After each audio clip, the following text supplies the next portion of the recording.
Bien, comenzamos entonces. ¿Cómo les va a todos ustedes? Tanto tiempo, aquí estoy de nuevo. Ustedes recordarán que tuvimos 4 clases donde yo estuve hablando de psicopatología, haciendo un marco muy general. Primero hablé de las generalidades y después dediqué una clase a hablar de neurosis, otra clase a hablar de trastornos, los cuadros transgresores, y finalmente hablamos de psicosis, ¿sí? Hoy vamos a hablar, hoy la que viene van a ser 2 clases, vamos a hablar de la cuarta gran estructura, que es esa que he llamado trastornos tóxicos. Dentro de esa estructura, que hay una serie de cuadros, nos vamos a limitar al tema, al campo de las adicciones. Adicciones o consumos problemáticos, como se dice hoy. Distintas formas de denominar el mismo campo puede ser, pero las palabras no son inocentes y no siempre lo nuevo es mejor que lo viejo. A mí personalmente el concepto de consumos problemáticos me resulta medio problemático. Primero porque hay que definir qué es consumo. Segundo, sobre todo hay que definir qué quiere decir eso de problemático, hasta dónde un consumo es problemático, hasta dónde no lo es complicado. Y además y sobre todo porque el término consumo deja de lado a toda una gran cantidad de adicciones que no presentan consumo. ¿Cuáles son? Ya lo vamos a ver después, ¿sí? Entonces, en principio me quedo con el viejo término adicciones adicto. Empezamos por la etimología. El término adicto deriva del latín adictus, y ese término latín tiene 2 sentidos muy claros. El primer sentido del término adictus es esclavo. Un adicto es un esclavo, no un esclavo de otra persona, como le pasaba al esclavo de la antigüedad, sino que es adicto de o adicto a prácticas, a objetos, a sustancias, finalmente a sí mismo a sus propios trastornos, a su propia patología. El término adictus entonces nos manda de lleno a una de las acepciones más fuertes, que es la dependencia extrema de alguien con respecto a X, lo que sea, ¿sí? El segundo sentido del término adictus, a, el prefijo significa no, ateo, amoral, atemporal, quiere decir no, y dictus es un término latino que significa, por supuesto, palabra, discurso. De dictus viene dictado, de dictus viene dicción, viene también dictamen, por supuesto. O sea, que el segundo sentido hay que entenderlo como que adicto es alguien que no tiene palabra. No es que no tenga palabra en el sentido de que no hable. En un caso muy extremo, muy al final sí, ya entran en estados de mutismo directamente, están completamente metidos para adentro, encerrados, y ya no hablan, no se conectan. Pero eso puede ser al final. El adicto puede hablar y puede hablar hasta por los codos. Lo que pasa es que el discurso del adicto es un discurso vacío, es un discurso que no es representativo de aquello que le pasa. Puede hablar de lo que le pasa, insisto, puede llenar horas y horas y horas hablando de lo que le pasa, pero no va a decir, por lo menos si no está en tratamiento, no va a decir nada que tenga sentido, nada que sea significativo. Va a ser un discurso vacío, un discurso mentiroso, va a ser un discurso completamente resistencial. ¿Se entiende esto que estoy diciendo? Y no es que no tiene palabras porque no puede hablar, pero carece de palabras, por lo menos de representaciones, por lo tanto de representaciones, para el núcleo central de su patología, que escapa de su conciencia y escapa de su propia posibilidad de representar, de representación. Entonces, el término adicto hay que entenderlo en un doble sentido.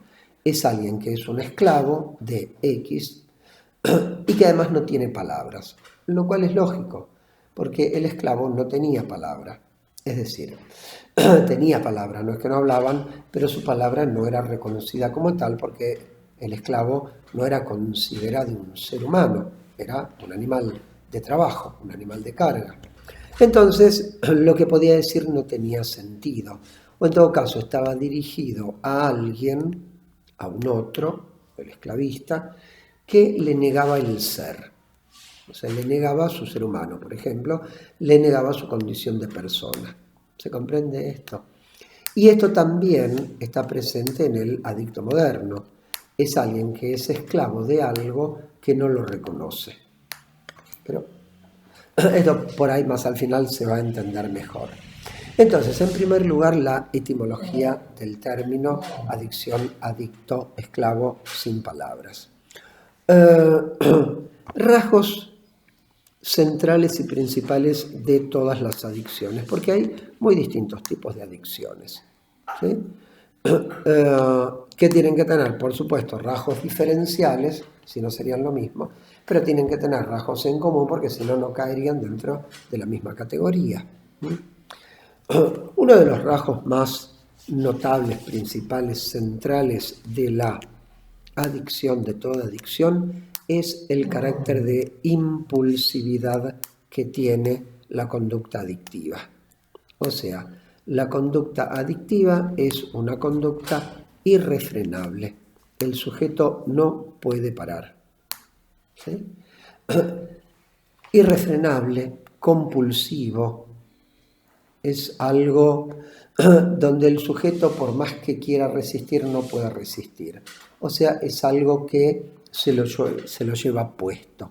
Su compulsión a consumir droga, alcohol, lo que sea, va a ser más fuerte que alguna otra cosa, algún otro pensamiento que tenga en su cabeza que le diga que no lo haga.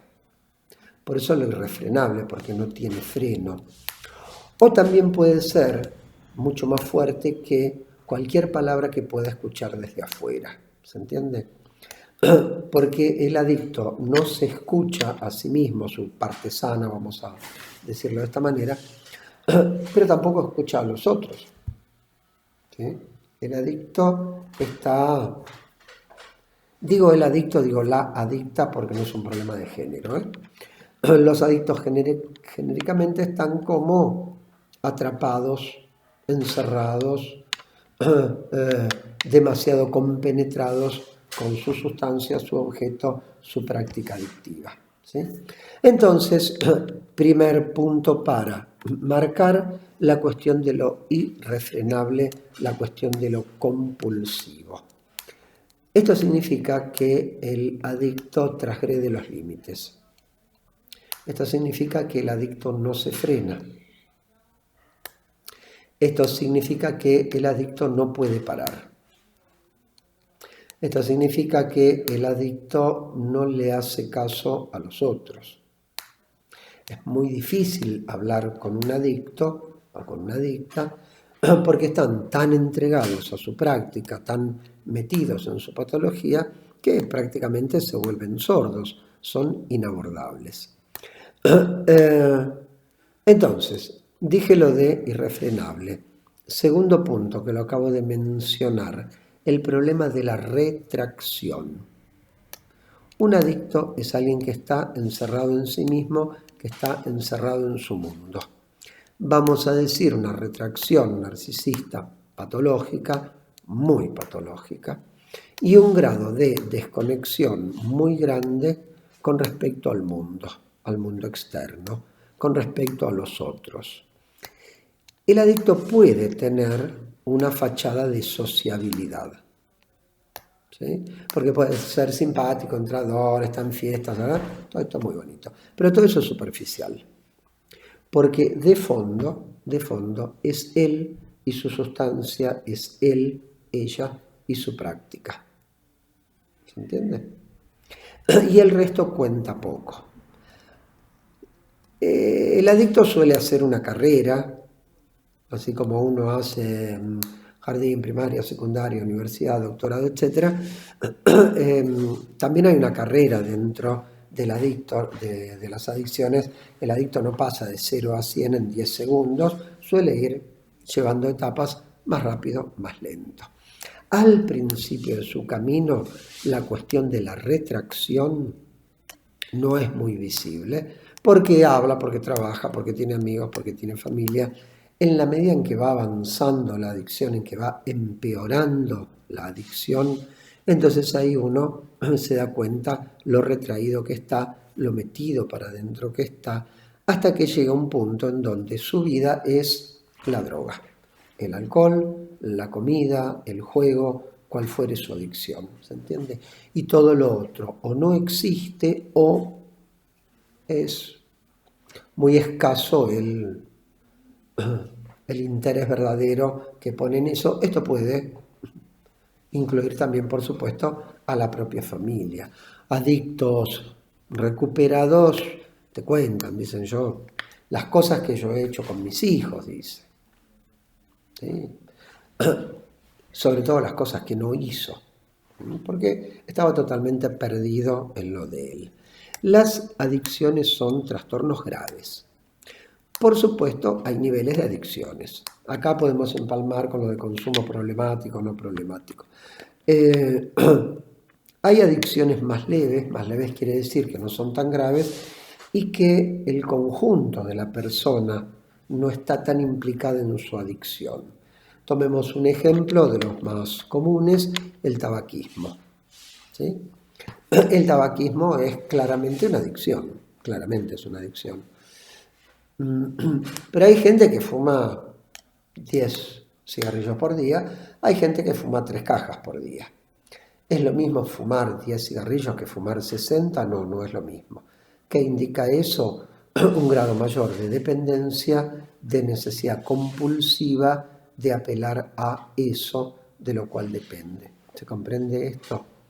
Ahora, así como hay ciertos rasgos adictivos que pueden estar en cualquiera, porque un fóbico puede fumar, un depresivo puede fumar, un esquizofrénico puede fumar, también es cierto que si vamos avanzando, lo adictivo va siendo cada vez más grave, más global, más abarcativo y termina por comerse al conjunto de la persona. Digamos que ya su personalidad ya se puede definir como un cuadro adictivo. Por ejemplo, un alcohólico, por ejemplo, un cocainómano, ¿sí? Donde puede ser que le quede algo de neurótico, de otra cosa, pero va a ser muy chiquito lo que tiene porque ese trastorno adictivo fue como comiéndoselo, fue como una mancha de aceite que ocupó casi el conjunto de su personalidad, de su funcionamiento mental. Entonces, ¿qué tenemos hasta acá? La definición, la cuestión de lo compulsivo, de lo irrefrenable, la escalera que puede ir subiendo un adicto, perdón, sigo. ¿Qué busca un adicto? Un adicto es una persona que no puede enfrentar problemas de la vida, cantidad de cosas, etc. Pero básicamente es alguien que no puede enfrentar ni manejar estados anímicos, estados afectivos, que son por supuesto internos, que le resultan insoportables y entonces tiene la necesidad imperiosa de hacer algo para alterar, modificar o suprimir ciertos estados afectivos, anímicos, emocionales que no los puede manejar. ¿Se entiende esto? El núcleo de una adicción va a ser siempre la imposibilidad de enfrentar ciertos estados afectivos, ciertos estados emocionales insoportables para él, para ella. Ojo, porque no es que sufre horrores mucho más de lo que puede sufrir otro. Por ahí se enfrenta con las mismas cuestiones vitales, pero por su estructura interna, por su estructura de personalidad, sucumbe frente a eso, no lo puede enfrentar y entonces tiene que apelar a algún tipo de conducta adictiva que va a funcionar como tapón, como sustituto o directamente como algún intento de hacer desaparecer ese afecto, ese sentimiento que le resulta imbancable. El problema del adicto es que en general, casi todos, porque hay distintas adicciones, pero en general, para enfrentar esos afectos insoportables, apelan a ciertas prácticas, a ciertas conductas que producen un grado grande, importante, a veces enorme, de autodestrucción. Porque el adicto trata de enfrentar o salir, evitar eso, por la vía de la alteración interna, por la vía de la alteración del trastorno de la autoconservación. ¿Se acuerdan que habíamos hablado? Pulsión sexual, pulsión de autoconservación. El adicto es alguien que pone en riesgo su salud, su integridad física, directamente su vida. ¿Sí? Obviamente, cuanto más grave sea su adicción, más va a poner en cuestión, en riesgo, estas cosas. Si la adicción es menos grave, entonces el autodaño infligido será menor. Vuelvo al ejemplo, no es lo mismo un porrito de vez en cuando, como diría Calamaro, que estar, no sé, levantarse y bajarse un vaso de whisky. ¿Se entiende? Un problema de dosis. La gravedad tiene que ver con la dosis. O sea, con qué cantidad y con qué frecuencia tiene una cierta conducta. Si el consumo es de vez en cuando, bueno, están aquellos que se llaman los bebedores sociales, que toman cuando están en una fiesta. Obviamente no es lo mismo ser un bebedor social que ser un alcohólico. El alcohólico es aquel que no puede prescindir del alcohol, ¿sí? Por lo tanto, abre los ojos a la mañana y lo primero que va a hacer es agarrar la botella. Sin esa botella no puede enfrentar el día, no puede enfrentar la vida. Inevitablemente el alcohólico va a terminar encerrado en su botella, autodestruyéndose, ¿sí? Entonces, enfrentar el dolor, la cuestión de la dosis, uno tiene que pensar que cuanto mayor dosis de práctica adictiva, mayor dosis de dolor insoportable. La frase de Saavedra sobre Mariano Moreno, cuando se enteró que había fallecido en alta mar, dicen que Saavedra dijo: se necesitaba tanta agua para apagar tanto fuego. El fuego era simbólico, era la pasión que tenía Moreno por la vida, por la revolución, etc. Podemos decir lo mismo. Le tomamos prestada la frase: se necesita tanta agua, tanta droga, para apagar tanto fuego, tanto malestar interno, un fuego interno donde ellos se consumen, no porque sea distinto al de otros, sino porque internamente no tienen con qué. Es un problema de carencia, es un problema de fragilidad psíquica, de malas identificaciones, una cantidad de cuestiones. No me voy a meter mucho en lo que sería la psicopatología como tal del adicto, sino que voy a tratar de hacer de nuevo un cuadro, un marco general para poder comprender. Entonces, estos son los elementos centrales, principales, como para poder pensar la adicción. La dependencia extrema, la ausencia de representaciones, la impulsividad, el desenfreno, el problema del dolor, la vía que buscan, que es la de la autodestrucción.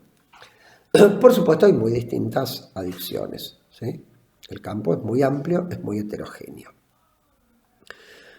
Podemos identificar dos grandes grupos de adicciones, por lo tanto de adictos. Lo cual no quiere decir que no se cruce ni una persona no puede tener de un lugar y del otro, pero a los efectos didácticos, teóricos también, vamos a distinguir dos grandes tipos de adicciones. Aquellas adicciones que son con ingesta y las adicciones que son sin ingesta. Ingesta significa que el sujeto, el adicto, introduce en su organismo una cierta sustancia X, sustancia que no tenía, por supuesto. Ingesta supone eso, que el sujeto ingiere, que el sujeto mete adentro, toma una sustancia que estaba afuera y la introduce en su organismo. Si hablamos de la ingesta, tenemos que hablar entonces de las vías de la ingesta. ¿Cuáles son las vías por las cuales la sustancia se introduce en el organismo? Son varias. Puede haber algunas formas más exóticas, pero las básicas son por vía oral, el cigarrillo, el alcohol, las pastillas, etc. Por la vía respiratoria, por la vía nasal, por ejemplo la cocaína aspirada, y la peor de todas, por supuesto, por la vía intravenosa. ¿Por qué? Porque lo intravenoso hace un efecto mucho más rápido en el organismo que cualquier otra vía de ingreso. Y esto vale para un sartal también, ¿no? Cualquier inyectable es más rápido, porque va directamente al torrente sanguíneo, ¿sí? Entonces tenemos que las vías son esas. Hay otras, se pueden poner en los ojos, en fin, en orificios del cuerpo, pero los básicos son estos tres.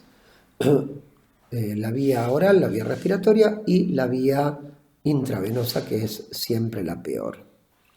Esas sustancias ingeridas en el organismo se producen para evitar, como les decía, un cierto estado insoportable, pero esa sustancia se dice que es una sustancia psicoactiva. ¿Qué quiere decir psicoactiva? Que provoca, lo que les dije antes, alteración, modificación, supresión o generación artificial de un estado anímico. ¿Se entiende? Entonces, una sustancia psicoactiva es una sustancia que produce una alteración o trastorno en el estado de ánimo.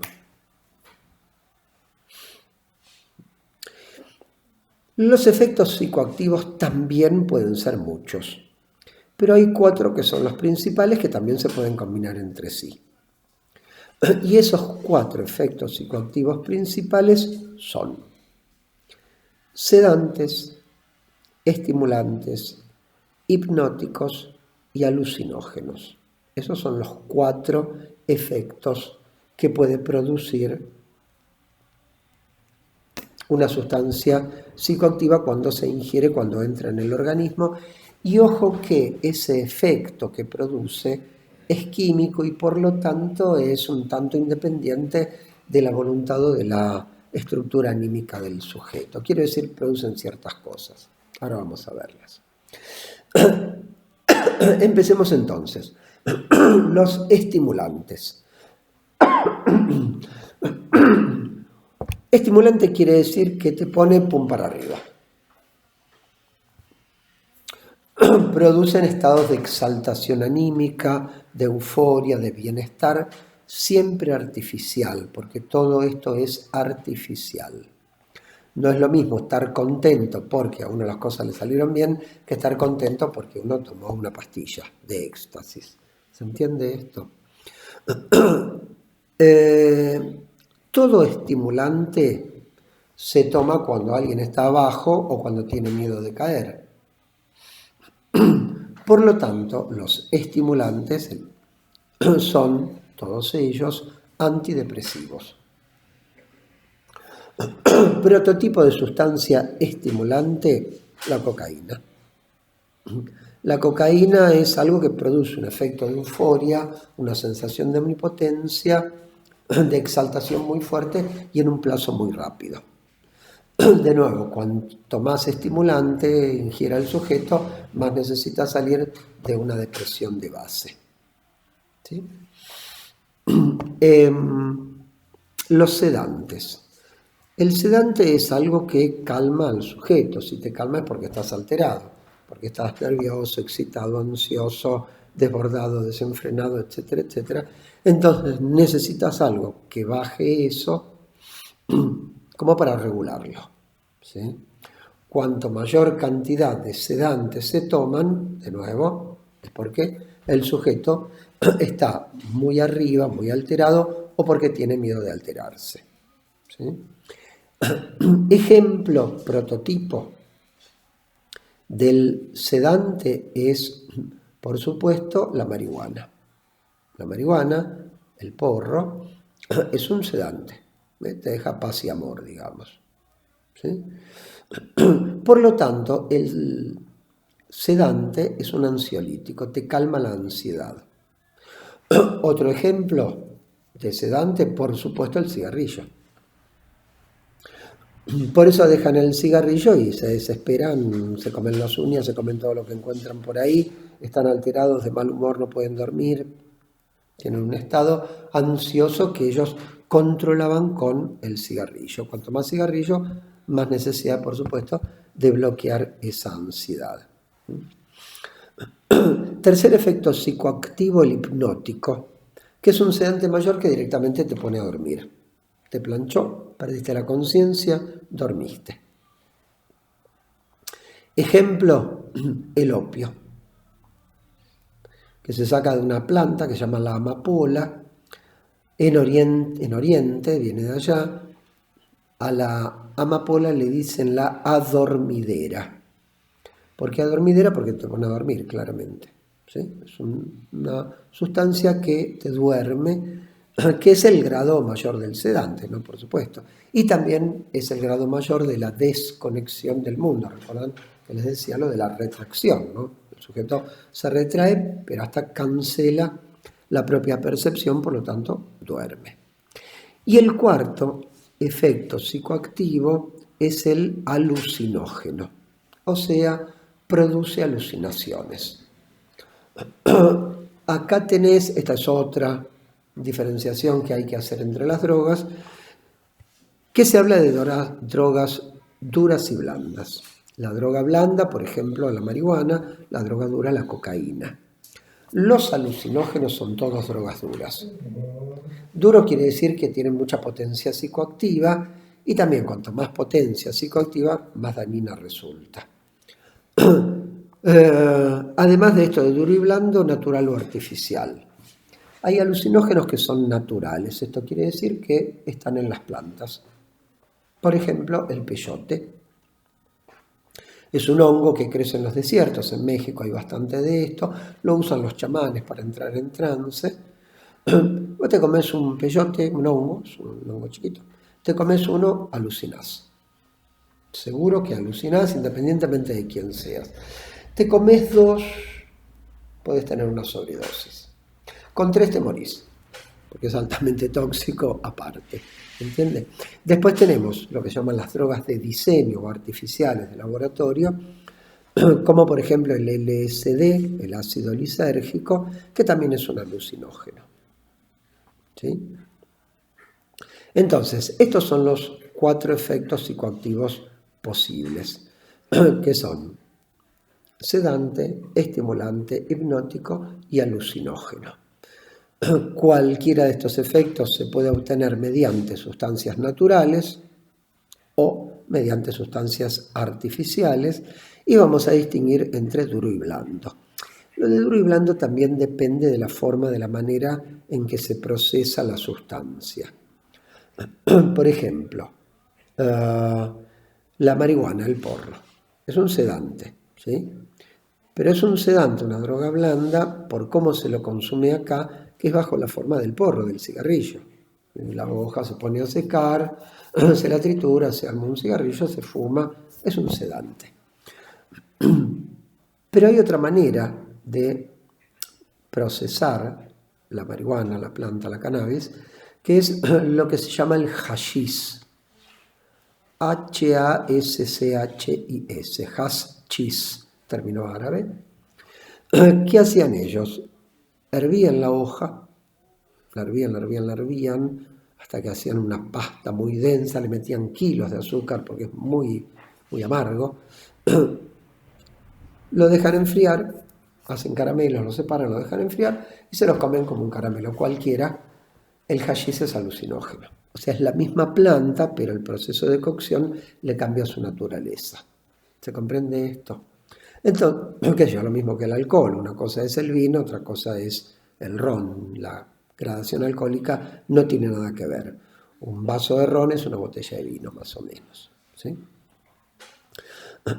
Bien, entonces, Definimos como adicciones con ingesta a aquellas prácticas adictivas donde el sujeto introduce en su organismo, por ciertas vías, olfativa, oral, intravenosa, una cierta sustancia que le produce efectos psicoactivos, ya sea leves, moderados o fuertes, ¿sí? Desde el cigarrillo hasta la heroína, ¿sí? Para hacer el cuadro entero. Ok, ¿y cuáles son entonces las adicciones con ingesta? Son unas cuantas, son varias. En primer lugar, la adicción con ingesta, más vieja, más antigua, más importante, más masiva, que fue, es y seguramente seguirá siendo la primera y principal adicción, es el alcoholismo. ¿Sí? Hay mucho más consumo alcohólico que de otro tipo de sustancias. ¿Por qué? Porque es una sustancia, el alcohol, conocida hace milenios y porque está en la cultura de todos los pueblos. Todos los pueblos tienen bebidas alcohólicas, todos los pueblos supieron cómo hacer bebida alcohólica de algo que aparentemente no lo tiene, como por ejemplo la uva. Nadie se va a emborrachar comiendo uva, pero cuando lo aplastan y dejan que fermente, libera alcoholes y el líquido, el jugo, digamos, se convierte en vino. ¿Sí? Lo mismo la cebada con la cerveza, etc. El alcoholismo. El problema del alcoholismo está muy extendido, está muy metido en la cultura de los pueblos y no en todos lados hay conciencia de los peligros que supone el alcoholismo. El alcoholismo, quiero decir la adicción alcohólica, es altamente nociva y dañina y ahí uno puede ver muy bien el problema de la alteración de la autoconservación, por ejemplo, en el hígado del cirrótico. O sea, la cirrosis alcohólica, el último grado del alcoholismo, digo último grado porque se mueren, no sobreviven a eso. Entonces,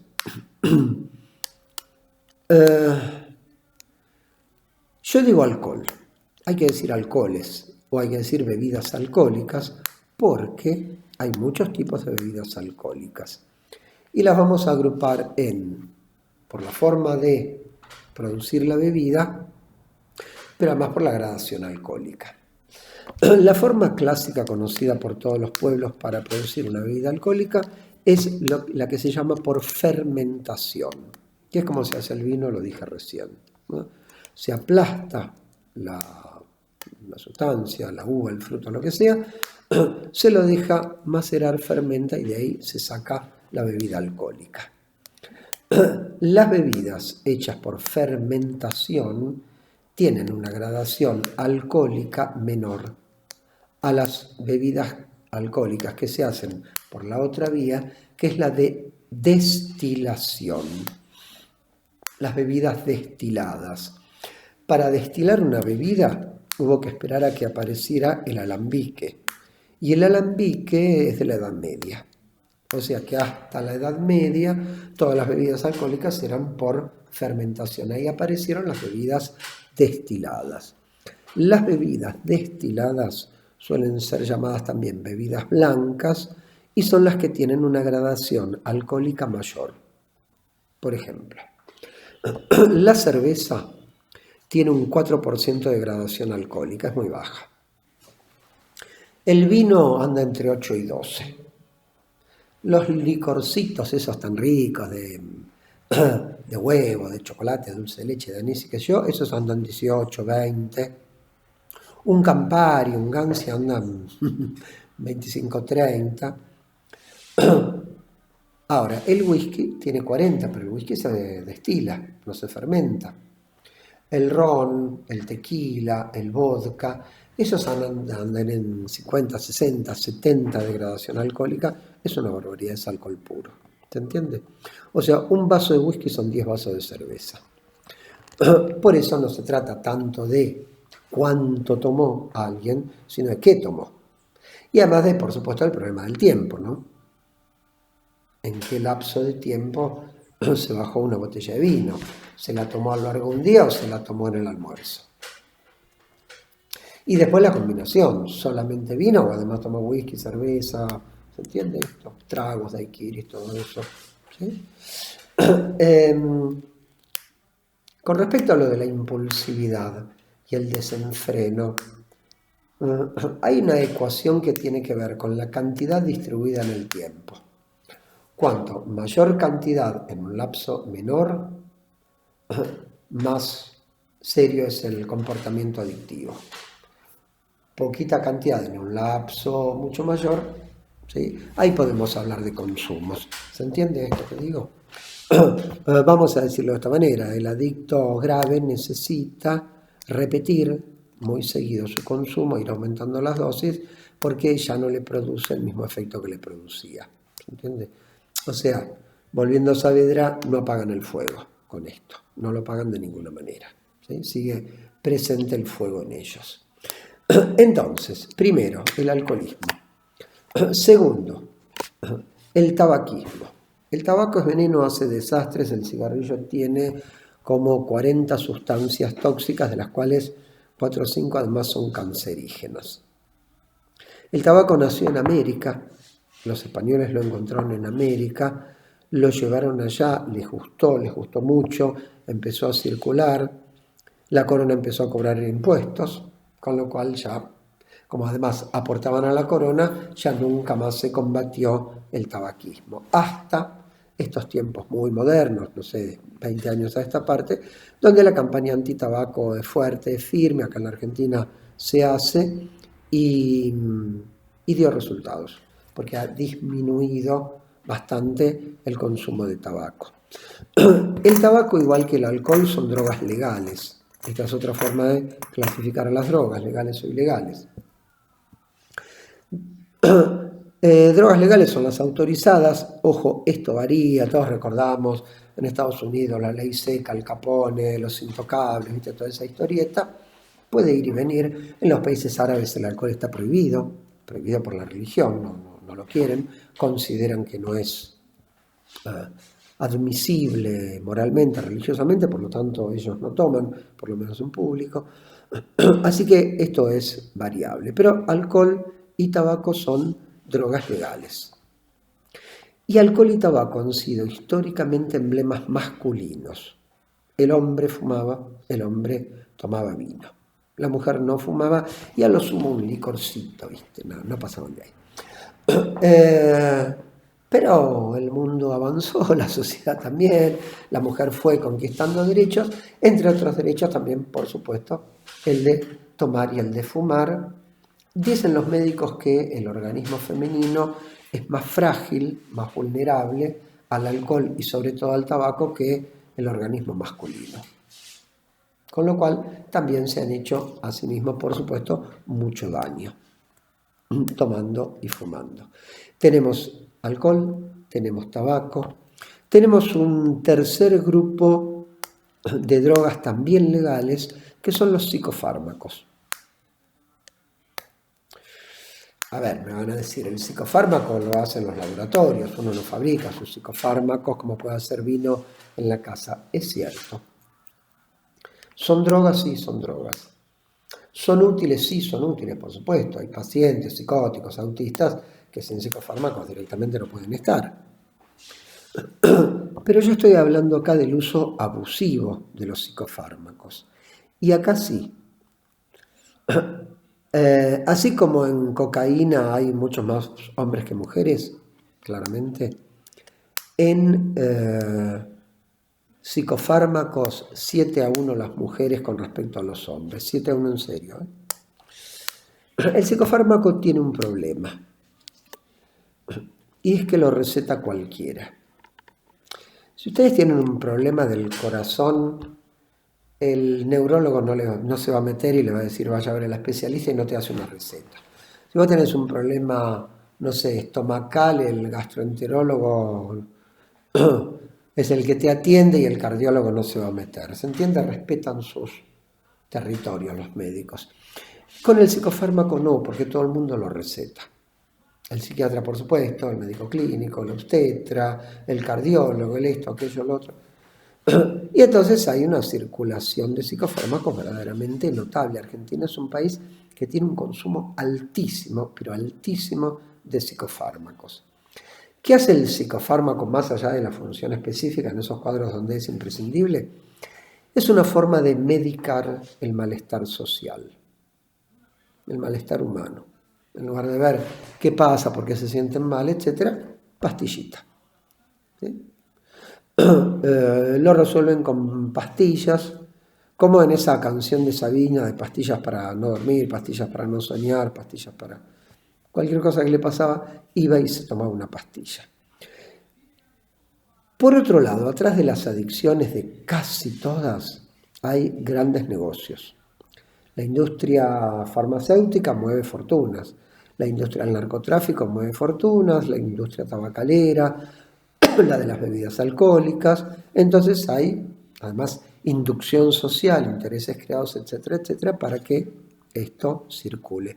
Hoy están medicando chicos con la famosa Ritalina. Hay un episodio de Los Simpsons donde a él le dan. Es un sedante para chicos. Chicos hiperkinéticos, chicos con ADD, ADHD. No investigan, no preguntan.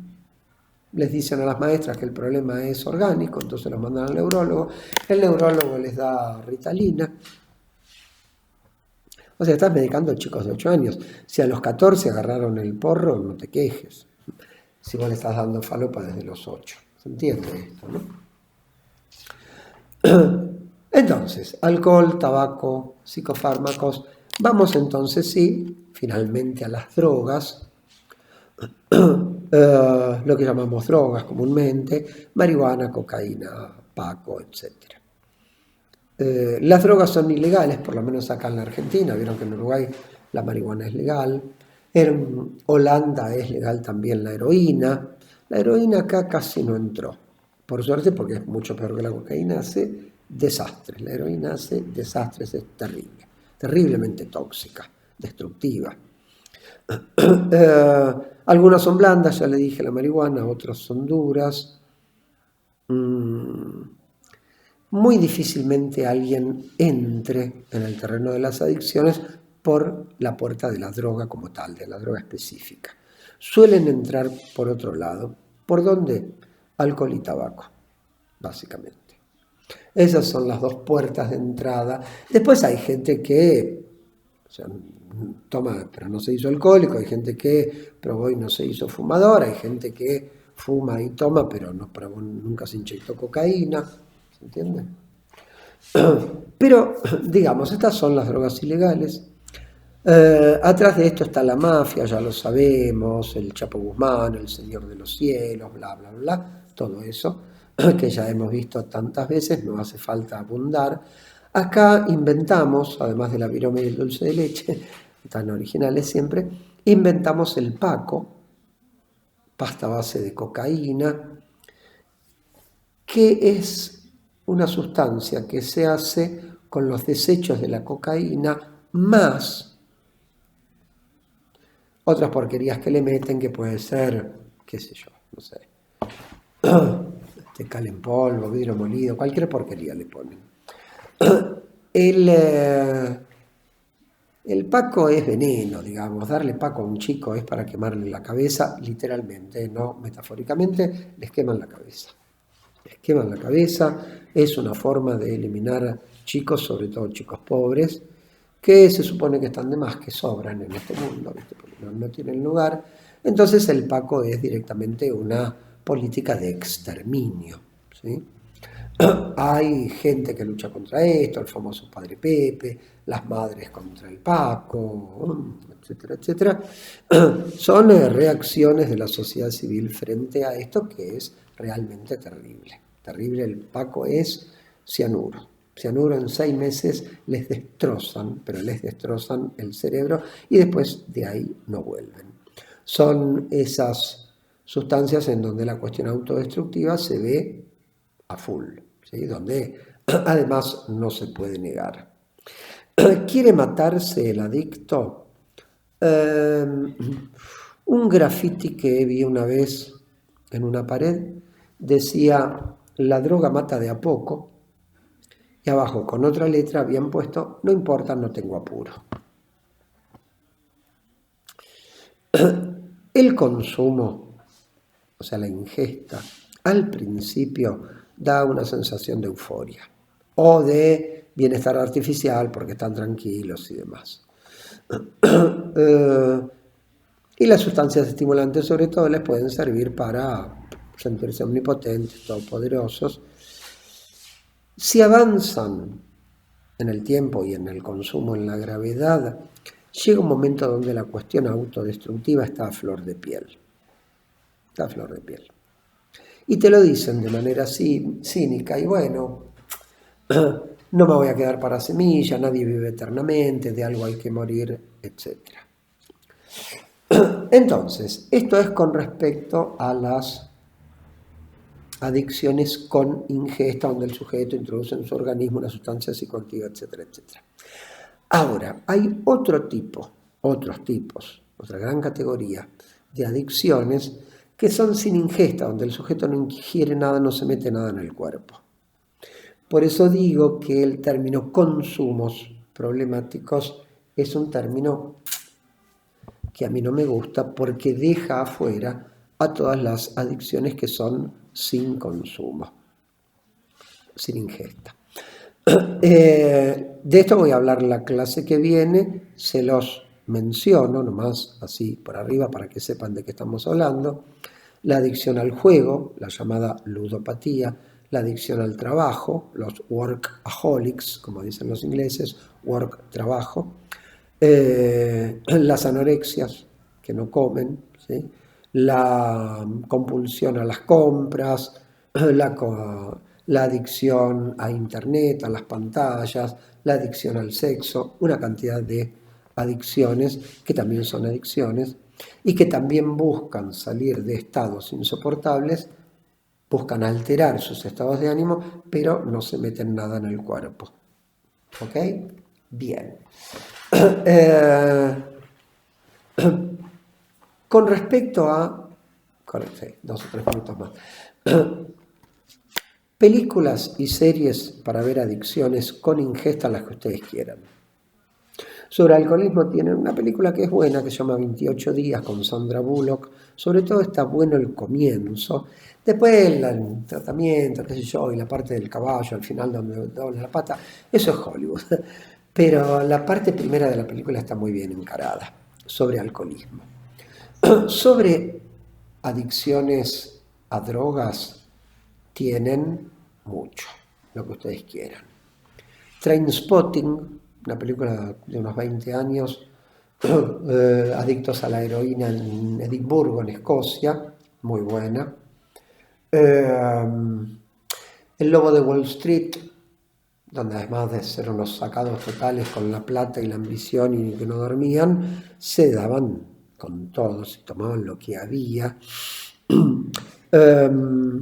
Alguna serie, les doy 2 series nuevas. Una que está en internet recién estrenada, que se llama White Lines, líneas blancas. Ibiza, chicos allá, sexo, droga, rock and roll, pero mucha droga. Está bien marcado. La cuestión del desenfreno y de la conducta autodestructiva.